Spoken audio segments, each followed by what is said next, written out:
Bonjour à tous, je vois qu'on a déjà pas mal de personnes qui nous rejoignent. On arrive au point culminant de cette série sur le CRM. On va parler, on va essayer je ne sais pas si certains d'entre vous sont venus à nos webinaires précédents, on a parlé de pas mal de sujets, on a abordé des choix d'outils, et tous ces webinaires-là d'ailleurs sont toujours disponibles en replay. Et on a des decks et on a des frameworks, on a des ressources aussi par rapport à tout ce qui a été abordé avec Thibaut, avec Bérénice et avec Noémie sur les dernières semaines. Donc n'hésitez pas à aller voir sur notre site au centre de ressources. Sur les webinaires, vous avez tous les replays qui sont disponibles. On avait abordé plusieurs thématiques. On avait parlé du choix de l'outil CRM, qui est souvent quelque chose qui est un petit peu bâclé, je trouve. On va très vite se fier beaucoup à du ressenti ou à de l'historique et sans vraiment prendre en compte toutes les variables qui sont importantes à considérer. Donc, on a essayé de vous apporter une méthodologie pour ça. On a parlé des intégrations tierces. C'est souvent un choix qui est important à un moment pour éviter la ressaisie et faire en sorte que tout soit bien fluide. On a parlé de ça avec Fred. On a parlé de l'adoption, qui est un gros sujet aussi. Ça, c'était la semaine dernière. Et puis, on va clore cette série cette semaine avec la notion d'amélioration continue, qui est un sujet important pour nous hein, dans le cadre du gros, c'est de la croissance, parce que on s'est rendu compte que beaucoup d'entreprises à un moment mettent en place un Salesforce, un Dynamics, un CRM, un Zoho, etc., peu importe l'outil finalement, un CRM et puis ils ne touchaient plus. Et on se retrouvait du coup avec un CRM qui, au fil de l'eau, ben, est de moins en moins utilisé, de moins en moins adapté. Il y a des erreurs, la data est pas bonne, il y a des users qui sont pas supprimés, enfin tout et n'importe quoi. Donc on a vraiment essayé de vous apporter quelques idées sur comment à un moment un CRM c'est un vrai outil de croissance et c'est l'objet du webinaire d'aujourd'hui. Je crois on a du coup la plupart des participants qui sont arrivés. Moi je pense on peut démarrer, Noémie. Allez, encore des gens qui arrivent, mais prendront Ouais, encore des retours. le temps qu'on se présente, je pense que ça va le faire. Donc moi, je suis Christian Neff, je suis le fondateur et le dirigeant de Markentive et je suis aujourd'hui avec pour le dernier webinar de l'année. Je vais être avec Bérénice et Noémie. Si vous voulez dire un mot sur ce que vous faites chez nous. Yes, carrément. Moi, je prends le relais. Donc, bonjour à tous et puis merci d'être là. Donc, je suis Bérénice. Je suis consultante chez Markentive depuis un peu plus de 2 ans et je suis surtout spécialisée et référente en interne sur tout ce qui est problématique, donc CRM et Sales Ops, on va dire. Donc, avec un gros focus sur les implémentations des CRM, les cadrages et puis bien sûr l'adoption et l'amélioration continue qui est notre sujet du jour. Et puis Noémie donc, est là avec nous.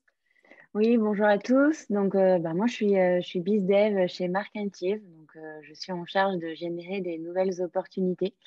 Je fais pas mal de prospection. Donc, j'utilise pas mal d'outils qui m'aident. Et c'est pour ça que j'interviens aujourd'hui parce que je vais vous montrer un petit peu quels sont ces outils et quelles sont mes démarches qui vont, j'espère, vous permettre de gagner pas mal de temps. Ok, super. On peut défiler, c'est bon? C'est parti. Allez, c'est parti. Allez. Donc, Marketing, je vais être hyper rapide. On est 40, ça fait 8 ans qu'on existe. On a accompagné un peu plus de 300 clients.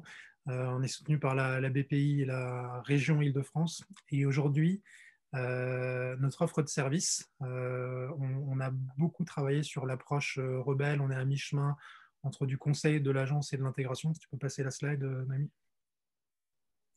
Où on va travailler sur une approche holistique en fait, de la transformation digitale du marketing et des ventes. On va faire autant du consulting que de la mise en place de technologies, que comme le disait Bérénice, de l'accompagnement sales, marketing, croissance, service client et beaucoup de formation parce qu'à un moment, tous les sujets de la croissance ne se sous-traitent pas. À un moment, c'est aussi d'armer ces équipes pour manipuler les outils et être dans une posture d'analyse et d'amélioration continue. Et donc, c'est une approche qu'on aborde des rebelles, c'est Resolve, Build, Execute et Learn, et qui aujourd'hui drive nos réflexions, drive nos rex internes, drive nos webinars, drive nos emails, et on travaille beaucoup sur ces principes-là parce qu'on pense que ces 4 sujets-là sont aujourd'hui une réponse qui nous permettent d'y adresser ces challenges et ces enjeux de croissance.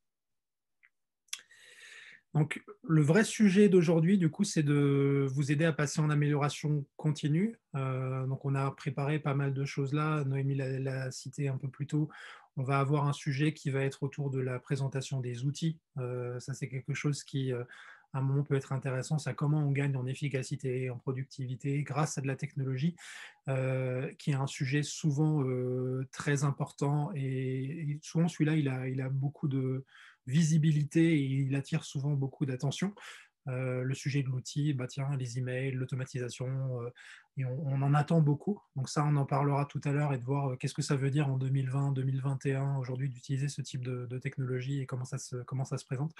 Mais il y a 2 sujets souvent qui sont un peu passés à l'as et qui sont les sujets de process et les sujets de formation, d'équipe, d'adoption, de conduite du changement.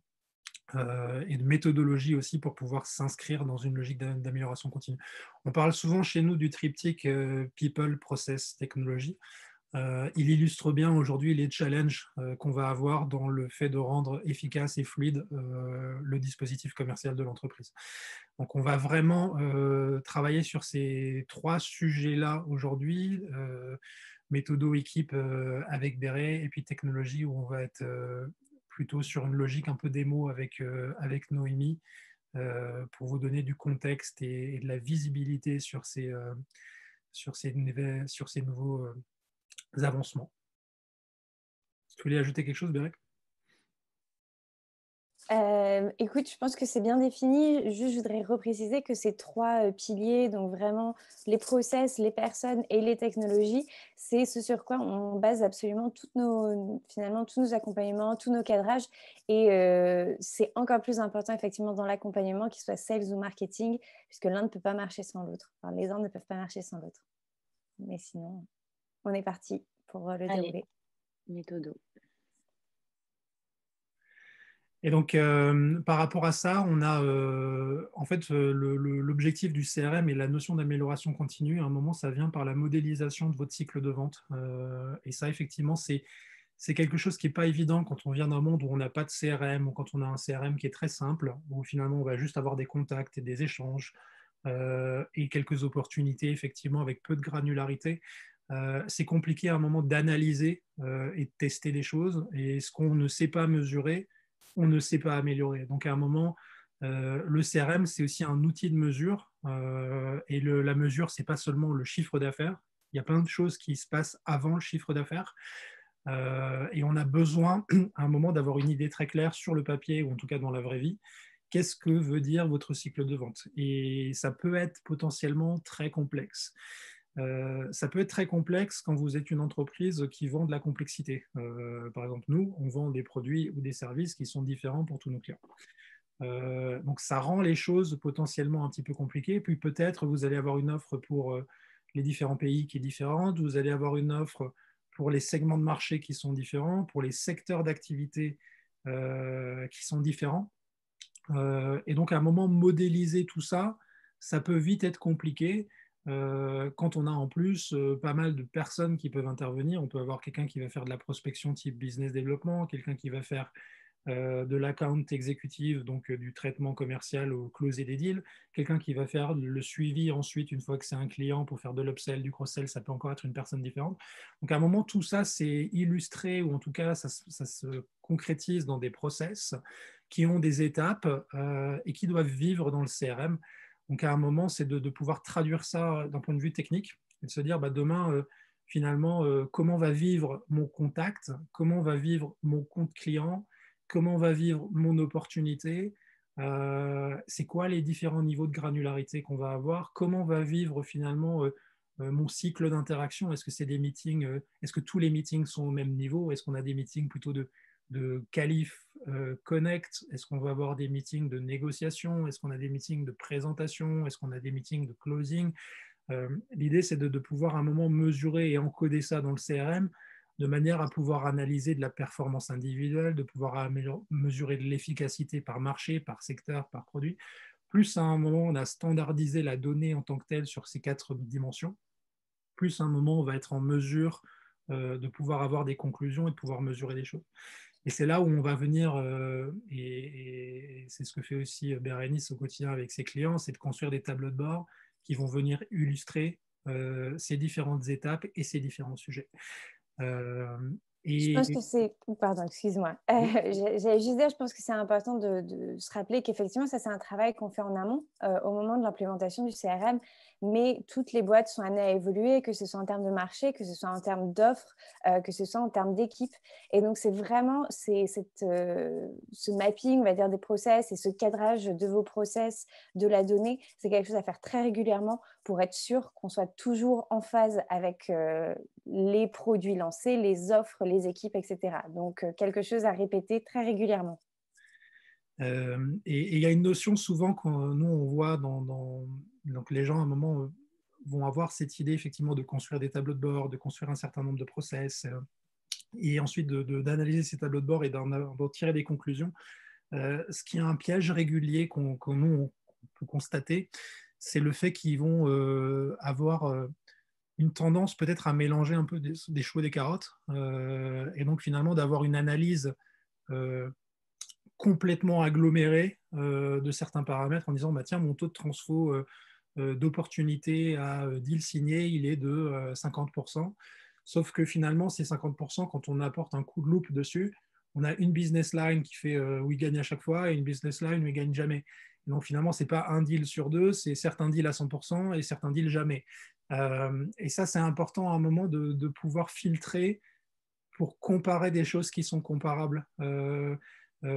Pareil au niveau des équipes, au niveau des individus, au niveau des pays, au niveau des business lines, au niveau des typologies de marché. Est-ce que si on va faire une offre pour les startups, une offre pour le mid-market et une offre pour l'enterprise, est-ce qu'on va analyser ça de manière séparée? Parce que si on va comparer un appel d'offres à du e-commerce et tout ça dans le même pipeline, même si on a construit un beau process, typiquement à un moment, on va mélanger tellement les choses que le résultat qui en sort est quelque chose de pondéré et on peut en tirer aucune conclusion. Et du coup, ça nous donne aucune hypothèse ou aucune piste d'amélioration pour qu'on puisse avancer. Tu peux peut-être montrer, Noémie, un process un peu type. Ce que je disais, c'est qu'on a généralement 4 variables. Tu veux en parler, Bérénice? Yes, c'est vrai que généralement, nous, dans notre méthode, la façon dont on construit donc, ces process et qu'on les révise régulièrement, c'est de comprendre à quel stade en est notre client, enfin notre prospect et son opportunité. Donc, l'idée, c'est de voir le life cycle stage qui va être vraiment la totalité de la vie du client depuis la première interaction avec lui, que ce soit en inbound avec, grâce à notre super département marketing ou en outbound avec de la prospection.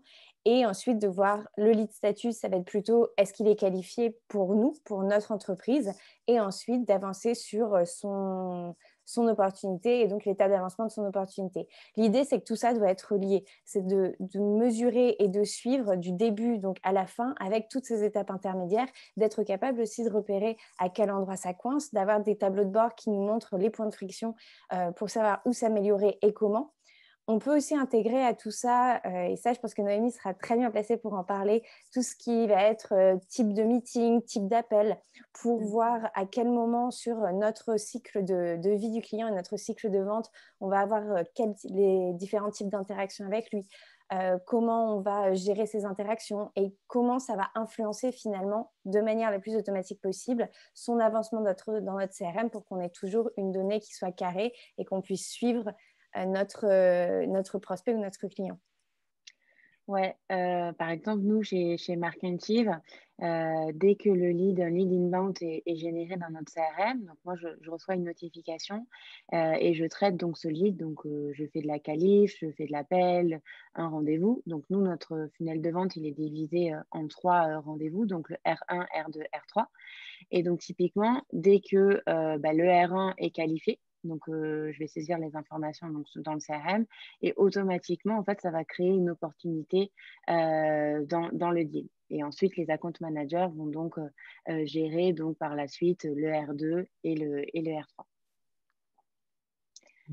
Et ce qu'il y a finalement derrière ça, c'est qu'on a ces 4 niveaux de température, en fait, parce que le CRM et le business et les équipes de vente, finalement, c'est des machines à transformer des prospects en clients. Sauf que cet événement-là, il est complexe et d'autant plus en vente B2B, hein, où on va avoir plusieurs interlocuteurs aussi. Donc souvent, on se prend les pieds dans le tapis parce qu'on va avoir 3-4 contacts. Il y en a un à qui on a parlé, il y en a un à qui on n'a pas parlé.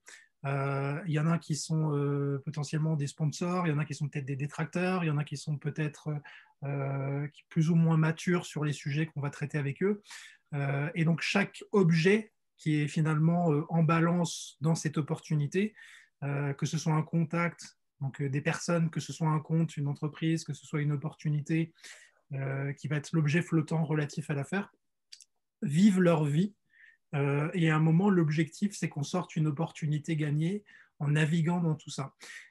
Et chaque objet va avoir un moment une vie, comme quand on est sur le contact ou le compte, on va parler de lifecycle sales, sur le lead, sur le niveau de traitement, est-ce qu'il a été traité, pas traité, est-ce qu'il faut encore le traiter, et l'opportunité va aussi avoir son cycle de vie, plus en filigrane finalement les meeting types, donc ce que tu disais un peu plus tôt, les R1, les R2, les R3, et le fait de modéliser proprement ça va nous donner finalement des funnels ou en tout cas des taux de conversion sur chacun de ces événements-là qu'on va pouvoir analyser si on organise la donnée de manière efficace.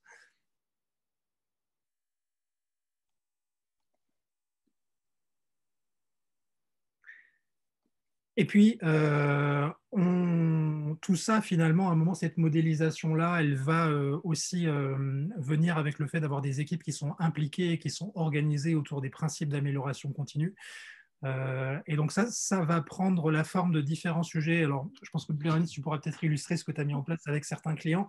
Ce que nous, on fait chez nous, par exemple, c'est que on va souvent se poser sur les analytics et sur le CRM, c'est-à-dire regarder ensemble des dashboards où on va regarder la performance globale, la performance par produit, l'état du pipe, les taux de conversion, comment est-ce qu'ils évoluent d'une semaine à l'autre, et du coup de proposer des actions en disant bah, tiens, cet indicateur-là, pour nous, il est moyennement satisfaisant ou je pense qu'il est améliorable.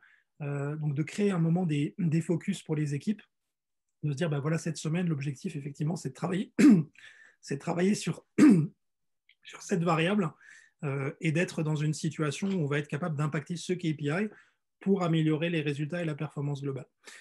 On peut avoir ce même niveau d'interaction au niveau one-to-one, c'est-à-dire d'être dans une situation où moi je vais travailler avec Noémie et je vais dire finalement, quand tu fais un premier meeting qui est un R1, tu vas le transformer en R2 peut-être 10% du temps, c'est pas super satisfaisant. Comment on peut travailler sur cet indicateur-là? Ou tes séquences, par exemple, elles sont jamais, ou tes emails que tu envoies, ou tes premiers appels, tu n'arrives jamais à concrétiser derrière, ou pas suffisamment, ou peut-être sur une typologie de marché que tu traites, tu n'arrives pas à le faire. Donc ça permet d'être un outil aussi de coaching. Le fait d'avoir les bons tableaux de bord pour un manager commercial, de se dire bah, tiens, ici c'est bien, ici c'est bien, ici c'est bien, ici globalement on n'a pas de bottom line, mais il y a ça effectivement qu'on doit améliorer. Parce que la difficulté, je trouve, c'est de toujours analyser des choses qui sont trop génériques, de bah tiens, tu vends rien, c'est un peu trop général et typiquement le fait que tu performes pas, ça te donne aucune information sur comment je peux t'aider. Et le fait d'avoir tous ces indicateurs intermédiaires va nous dire bah tiens, finalement, où est-ce que ça coince et où est-ce qu'on peut travailler ensemble et qu'est-ce que toi tu peux faire pour améliorer ton travail cette semaine. Et puis le dernier niveau, c'est de travailler sur une logique un peu plus entreprise, parce qu'on l'a dit un peu plus tôt, il y a du success management, il y a potentiellement du marketing, il y a pas mal d'acteurs qui vont à un moment travailler sur le cycle de vente et le fait d'impliquer toute la team dans ces sujets, ça va nous permettre de rentrer dans cette logique d'amélioration continue qui va toucher autant le marketing que le business développement, que les account exec, que la feed, etc., etc. Yes, et typiquement, j'ai deux exemples très concrets qui me viennent en tête. Le premier, c'est plutôt sur la partie one-to-one, où pour un client, donc on a une partie de BDR et une partie de Count Exec. On a préparé deux dashboards pour le manager qui peut lui filtrer en fonction de la personne qu'il est en face de lui et qui va permettre de suivre ce que tu disais, Christian, notamment les R1 transformés, les R2 transformés, mais aussi tout ce qui est temps d'exécution, enfin temps de closing, pour voir au niveau du cycle de vie d'une opportunité comment raccourcir tout ça et comment être plus efficient. Et ça, finalement, c'est vraiment vraiment une des composantes des one-to-one. À chaque fois, il y a un moment où le manager va se poser sur ce tableau de bord avec le BDR ou le compte exec pour suivre, monitorer, comparer au mois précédent, etc. La deuxième chose qui a été mise en place et qui pour moi est hyper importante et hyper intéressante, c'est, on va dire, à mi-chemin entre le sales meeting et le whole team, puisque c'est plutôt un copil des équipes marketing et sales qui se réunissent une fois par mois et qui vont suivre le taux de transformation des leads, par exemple, générés par le marketing sur la partie sales, où on va permettre de s'aligner sur la qualification de ces leads. On va aussi suivre les sales vont aussi peut-être faire des propositions pour améliorer les nurturing marketing, pour avoir un ton plus direct, amener des informations plus pertinentes. Et donc, nous, on a eu l'occasion au moment de le lancement de ce format de participer aux 2-3 premiers copiles pour justement les aider à avoir les bons réflexes, à suivre les bons indicateurs et finalement à prendre les bonnes décisions derrière pour optimiser tout ce process et tout cet alignement sales market.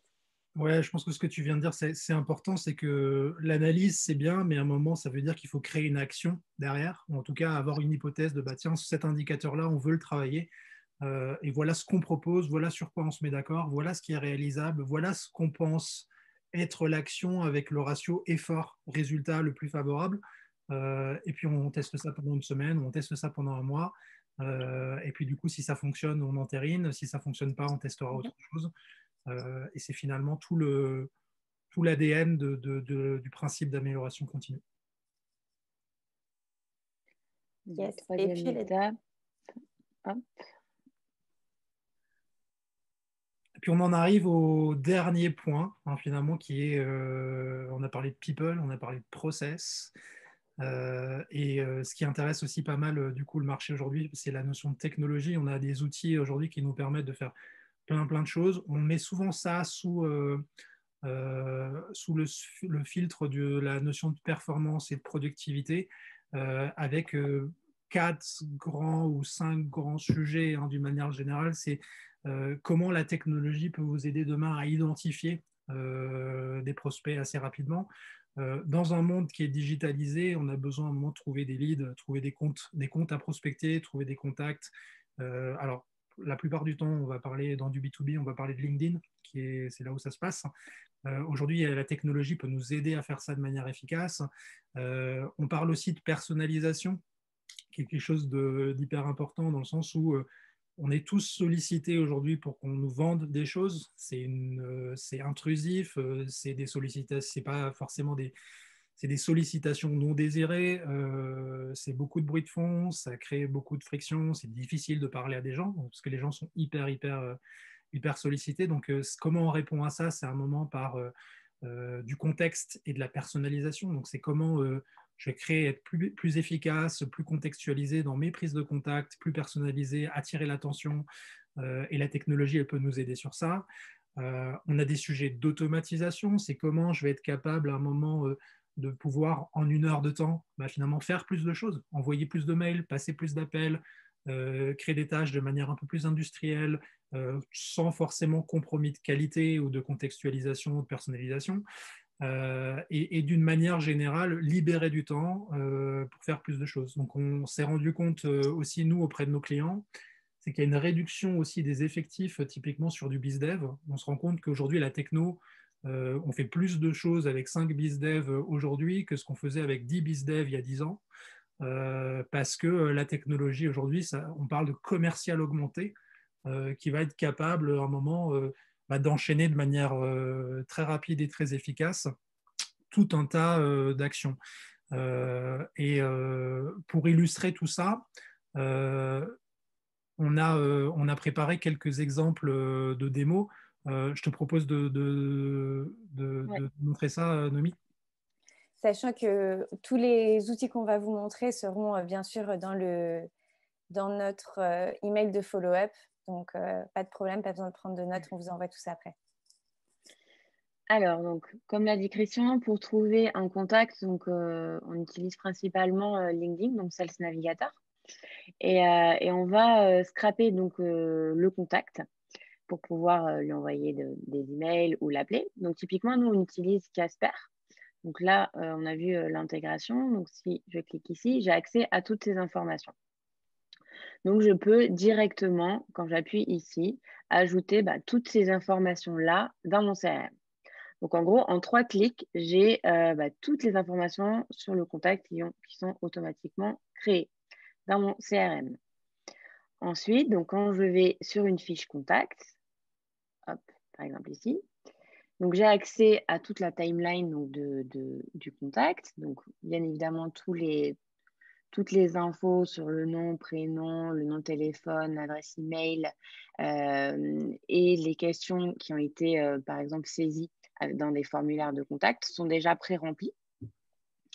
Et sur la timeline, donc activité, donc là, je peux voir typiquement tout ce que Thibaut a visité donc, sur notre site internet, les webinaires qu'il a suivis, les souscriptions au formulaire. Et donc là, typiquement, c'est ces informations-là qui ont été saisies lors du formulaire qui sont directement retranscrites dans la fiche de contact. Et donc, ensuite, si je veux engager Thibaut par rapport à, par exemple, par rapport au webinaire qu'il a suivi, je vais donc lui envoyer un email ou une séquence.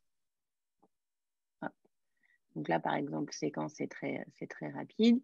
Et donc là, j'ai toutes les séquences que j'ai créées au préalable en fonction donc du contexte. Si c'est un client HubSpot, si c'est un visiteur de notre site internet ou une personne qui a téléchargé une ressource. Donc pour créer une séquence, c'est très rapide et très simple également.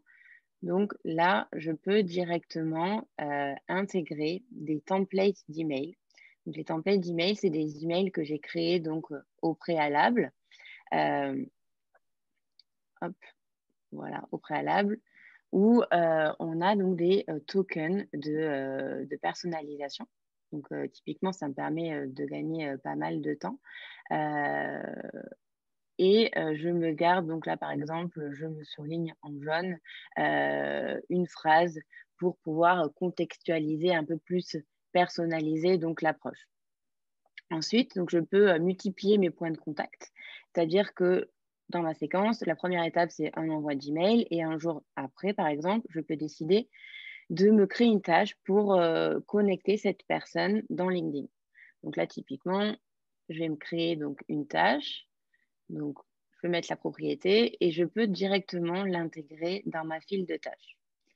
Donc, ma file de tâches, ça me permet au quotidien, en fait, de pouvoir réaliser toutes mes tâches. Donc, je vais vous montrer tout à l'heure à quoi ça ressemble. Donc, hop, là, j'ai ajouté cette tâche-là. Et ensuite, je peux décider de me créer une tâche sur l'appel. Donc là, pareil, je vais l'intégrer dans ma file de tâches calling. Hop. Et je peux, par exemple, mettre 3 jours après. Et ainsi de suite. Donc, je peux créer différentes tâches et différents points de contact, toujours de manière automatisée. C'est-à-dire que moi, je n'aurai rien à faire, juste, par exemple, à connecter sur LinkedIn. Ensuite, dans ces emails, je mets un lien directement sur mon meeting link. Typiquement, le contact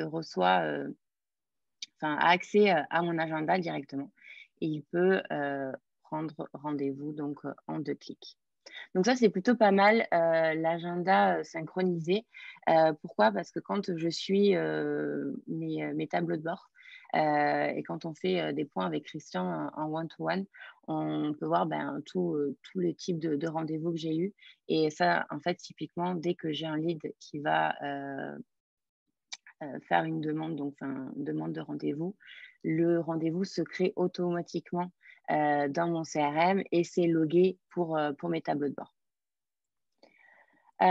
Pour engager dans des séquences, j'utilise aussi l'Emlist. Alors pourquoi? Parce que l'Emlist, c'est un peu plus poussé au niveau de la personnalisation.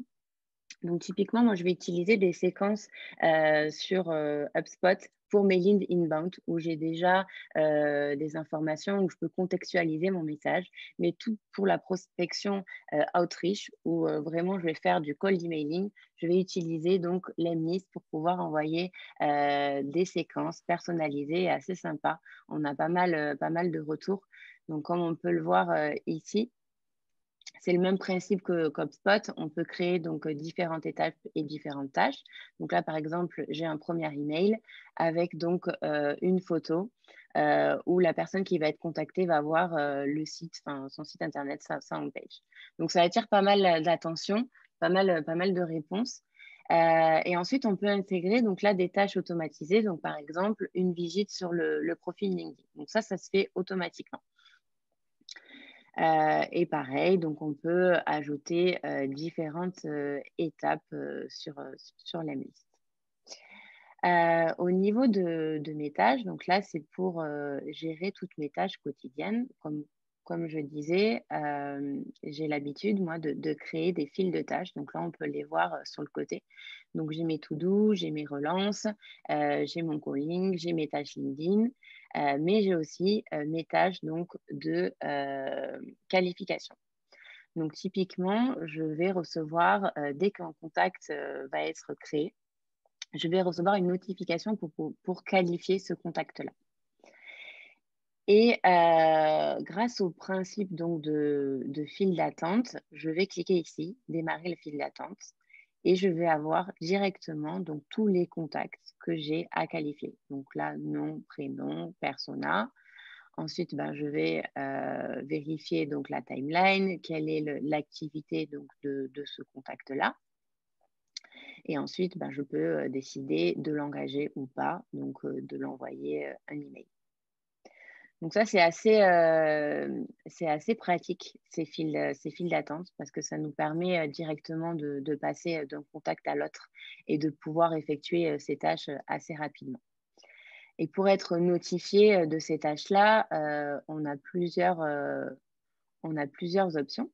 Donc, on peut être notifié par email. Donc là, typiquement, on peut choisir le type d'information qu'on va recevoir par email. Moi, je sais que j'ai l'habitude donc de recevoir les emails en fonction des visites du site web. J'aime bien avoir un email, une trace.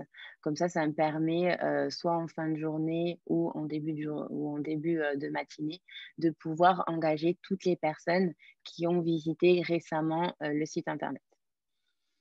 Ensuite, on a les notifications donc, sur le PC. Donc là, typiquement, ça va être les onglets sur le navigateur, donc soit sous forme de cloche, voilà, qu'on peut voir ici, ou soit directement avec une fenêtre. Donc là, j'ai l'habitude d'être notifiée sur les créations de contacts. Parce que ça me permet, même si je fais autre chose, si je ne suis pas sur mon CRM, que j'envoie un email ou je suis sur Sales Navigator, ça me permet d'être notifiée instantanément de la création d'un contact et de pouvoir aller directement le qualifier et le contacter. Et on a également une notification, une synchro avec Slack qui est possible, que ce soit sur HubSpot ou sur Lemlist. Donc, par exemple, dès que j'ai une réponse sur mes séquences Lemlist, j'ai une notification dans notre chaîne Slack d'une opportunité. Donc, ça me permet également de la traiter rapidement. Voilà, je crois que j'ai fait le tour. Du coup, on a une question justement sur les séquences. Oui. Donc, on nous demande, avez-vous des bonnes pratiques sur les séquences? J'ai l'impression qu'elles se ressemblent toutes. Donc, je ne sais pas, par rapport à ton expérience, Noémie, la personnalisation, tu l'as mentionné. Est-ce qu'il y a peut-être d'autres choses que tu pourrais partager avec nous qui ont bien marché? Ouais, au niveau des séquences, donc moi j'ai l'habitude de faire 5 étapes. Et ce qui fonctionne bien, donc c'est la première étape, c'est la prise de contact et aussi je vais contextualiser au maximum donc mon approche. Donc je leur explique pourquoi je les ai contactés. Donc là par exemple pour les personnes qui ont visité notre site internet, donc j'aime bien rappeler le type d'information qu'ils ont recherché. Et là typiquement je vais essayer de contextualiser, de personnaliser un maximum donc mon approche. Et ensuite, un jour après, ce qui est important de faire, c'est de faire une relance sur LinkedIn. Donc, ça soit directement une demande de contact ou un petit message voilà, pour recontextualiser mon approche. Parce que souvent, c'est vrai que les leads reçoivent beaucoup d'emails et le fait d'être connecté sur LinkedIn, ça permet de maximiser ces points de contact. Donc ça, c'est vraiment quelque chose que je fais sur toutes mes séquences. Dès que j'engage une personne, un jour après, je vais lui demander une connexion sur LinkedIn et échanger avec cette personne sur LinkedIn. Et ensuite, je peux donc envoyer d'autres emails, mais à chaque fois, en fait, tous mes emails vont avoir un objectif précis et je vais essayer donc d'apporter le maximum de valeur à ce contact-là. C'est-à-dire que je ne vais pas simplement envoyer un email pour demander une prise de rendez-vous, mais en fonction donc des informations que j'ai disponibles sur le contact. Par exemple, si cette personne a visité notre page sur l'audit SEO, mais typiquement, je vais lui partager des ressources qu'on a sur comment améliorer son référencement, comment améliorer le SEO. Je vais vraiment contextualiser tout mon message en fonction donc, des informations que j'ai disponibles. Donc, ça peut être par le biais donc, de vidéos Loom. Donc ça, j'en fais la plupart du temps. Par exemple, je vais faire une démo où je vais partager, comme là je le fais, quelques outils pour améliorer sa productivité. Et sinon, ça peut être aussi l'envoi de webinars qu'on a déjà enregistrés ou alors des articles de blog ou des benchmarks. Ok, top. Je pense que ça répond à la question. Yes, on nous dit merci, très clair. On a une autre question qui est un peu plus je pense que c'est un mélange entre la partie outils et la partie, on va dire, people. Alors, deux questions qui se recoupent un peu. La première, tous ces outils viennent-ils des équipes terrain ou plutôt de l'initiative des managers? Et la deuxième, c'est est-ce que je dois déployer ce genre d'outils, l'emlist, séquence, etc., sur tous mes sales pour qu'ils en parlent entre eux ou plutôt créer des bêta-testeurs? Alors, pour la première partie, je pense que ça peut être intéressant de laisser une petite marge de manœuvre donc au sales terrain. En revanche, je pense qu'on ait toujours la possibilité durant les one-to-one dont on parlait tout à l'heure, de discuter de ces nouveaux outils, de discuter de ce qu'on pourrait déployer au global pour au maximum avoir quand même une communication qui soit la même d'une équipe à l'autre et avoir une communication plutôt d'entreprise que juste individualisée. Je ne sais pas, chez Markentive, Noémie, c'était plutôt de ton initiative, l'emlist, ou ça a été quelque chose qui a été co-construit avec le reste de l'équipe? C'est notre équipe Growth qui a initié ce projet. Donc, typiquement, ils m'ont intégré dès le début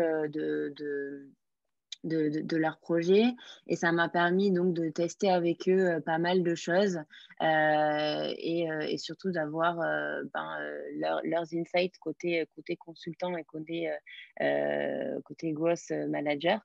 Donc ça a été plutôt pas mal pour moi pour l'adoption aussi. Puisqu'on a intégré pas mal d'outils pour pouvoir scraper de manière automatisée, engagée, etc. Donc, moi, j'ai beaucoup aimé cette approche-là déjà de participer au projet du début et jusqu'à la fin. Et en fait, ça m'a permis, donc, ils m'ont redonné le bébé. Et aujourd'hui, j'utilise régulièrement ces outils-là grâce à eux. Et autant finalement, c'est aussi un peu frustrant potentiellement aussi pour les gens qui peuvent nous écouter, c'est que ce qui marche aujourd'hui, dans 3 mois, tout le monde le fait et ça ne marche plus. Enfin, on a vraiment cette logique à un moment de pratique qui tourne très très vite dans l'univers du gros, dans l'univers des groupes LinkedIn, sur la prospection commerciale. C'est un petit écosystème où globalement les gens se redonnent un certain nombre de tuyaux. Et que dès qu'on a une techno, dès qu'on a une approche, dès qu'on a un truc qui fonctionne, ce truc-là va tellement vite que tout le monde le fait et du coup ça fonctionne plus. Donc on a aussi cette l'emlist, je trouve que c'est un bon exemple où on avait à un moment personne qui faisait ça et le fait d'envoyer des photos qui sont personnalisées, etc. Ça fonctionnait bien et puis à un moment on a tous reçu un email avec 2 tasses Starbucks personnalisées parce que tout le monde utilisait la même chose et il n'y avait pas la créativité de changer la photo. Donc c'est là où il faut à un moment se dire la techno est là, mais il faut rester créatif quand même. Et Clément le cite aussi en commentaire, c'est que les vidéos personnalisées aussi, de plus en plus de monde le fait, mais encore une fois, faut-il bien le faire et ça, je sais que c'est pas si simple que ça. Et donc finalement, tous ces outils-là, ils viennent apporter une couche d'automatisation et mis bout à bout, au final, entre le moment où moi je suis sur LinkedIn, et je pense que Noémie, tu peux bien en parler, mais euh, et je veux récupérer les coordonnées de quelqu'un sans technologie, c'est pas si simple que ça, quoi. Je veux dire, on n'a pas forcément les emails, on n'a pas forcément les numéros de téléphone, ça prend du temps, il faut cliquer, il faut rechercher, etc. Là, c'est vrai que tout ce processus-là, on le fait en quelques secondes, on l'injecte dans le CRM en quelques secondes, donc on n'a pas de ressaisie. Le meeting link, finalement, au lieu de faire un ping-pong de mails pour se parler, où finalement on risque aussi à un moment de décrocher ou de perdre la personne parce que oh, c'est trop compliqué, laisse tomber. On a quelque chose qui nous permet en fait d'enlever de la friction à différents niveaux. Et en fait, c'est directement très significatif au niveau du commercial. Et si vous avez une équipe avec 10 business developers et 20, 30, 40, 50 account execs qui sont équipés de ce genre de choses-là, c'est assez game changer quand même. Parce on va parler de productivité. Nous, on dit souvent c'est un 30-40%, quoi. Donc, un commercial, ça coûte cher. Ben, il faut l'équiper, il faut le payer, etc., etc. Donc, si à un moment, sur une équipe de 10, on arrive à augmenter de 30 à 40% à effectif constant l'efficacité et la productivité, ça a vraiment beaucoup d'impact pour les gens qu'on accompagne aujourd'hui, de pouvoir aller prendre ce chemin-là. Je pense que ce que tu viens de dire, ça fait le lien avec aussi nos autres piliers. C'est que finalement, que ce soit sur la partie process, sur la partie vraiment personne, one-to-one ou sur la partie outils, il faut être dans une logique vraiment de renouvellement continu, d'ajustement continu, et c'est quelque chose qui n'est jamais fini. Mais c'est aussi l'idée, c'est aussi le but du CRM, qu'on ne reste pas dans quelque chose de statique, mais plutôt d'évoluer avec les pratiques, les personnes et puis les spécificités de votre entreprise à l'instant T. Ok, je pense que c'est... Ouais. Ouais, au niveau des questions, je crois que c'est bon. Ouais, je pense que ça fait ça fait une bonne conclusion. Donc, ce qu'on va faire, bah, c'est qu'on arrive au bout de notre série CRM. Donc, on avait ces 4 fameux webinars. Le deck va être disponible, le replay va être disponible. Si vous avez des questions sur les outils, sur les pratiques, growth, BizDev, etc., n'hésitez pas à solliciter Noémie, parce qu'elle est bien placée pour vous répondre et pour voir si éventuellement c'est des sujets sur lesquels on peut vous aider à avancer. Et d'une manière générale, tout ce qui va être choix d'outils, mise en place de CRM, là on a parlé de quelques technologies, on a parlé de Lemlist, on a parlé d'HubSpot CRM, il y a pas mal d'autres outils dans tout ce qui est prospection commerciale. On a parlé un petit peu de Casper sur la partie détection, enrichissement du CRM, mais il y a plein d'autres outils qu'on utilise au quotidien. On a illustré cette stack-là parce que c'est celle que nous, on utilise. En tout cas, n'hésitez pas à nous solliciter sur des sujets people, process, technologie autour du CRM. Et puis, il me reste, moi, à vous souhaiter un bon appétit, je pense, parce on arrive tout doucement. On y arrive tout doucement. Et aussi, vu que c'était notre dernier webinar de l'année, prenez soin de vous. Je pense qu'on se retrouvera début de l'année prochaine avec des sujets sur la stratégie marketing 2021. On va discuter de ce genre de choses-là. On parlera d'HubSpot, on parlera d'efficacité, de productivité et de marketing et de vente, qui sont nos gros sujets chez Marketing. Et puis je vous dis à bientôt. Merci beaucoup. Merci beaucoup. À bientôt. Salut.